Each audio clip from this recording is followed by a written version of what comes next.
अस्सलाम वालेकुम नाज़रीन। आया बख्तावर ख़बर शामिल कयूं था दादू मां रिपोर्ट रब नवाज़ उमराणी। दादू शहर में बदमनी ते ज़ाब्तो न आयो। हफ़्तो ख्वाजा सिरा जे घर मां थियल चोरी वापसि न थियण ते ख्वाजा सिरा गजाणी कोठाए वरिती। गजाणी में सदर ख्वाजा सिरा हमज़ा फ़कीर, मैडम रखी, मैडम काजल, मैडम सुहाना फ़कीर शिरकत कई। इन मौक़े ते ख्वाजा सिरा तंज़ीम जे अॻवान हमज़ा फ़कीर चयो त समूरे शहर जो अमन तबाह थी वियो आहे। काई रात चोरी ऐं धाड़े खां ख़ाली न आहे। असां खजड़ा फ़कीर ॿियनि जे ख़ुशियुनि में शामिल थियण वारी मज़लूम क़ौम आहियूं, पर चोर असां फ़कीरनि खे बि नथा बख़्शिनि।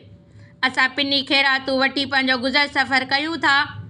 अगरि पुलिस चोरी वापसि न कराई त समूरी सिंध जा ख्वाजा सिरा एहतजाजी तहरीक जो सॾु ॾींदासीं। 2 ॾींहंनि अंदरि अगरि पुलिस चोरी वापसि न कराई समूरा खजड़ा फ़कीर प्रेस क्लब दादू ते एहतजाजी मुज़ाहिरो करे धरणो हणंदासीं।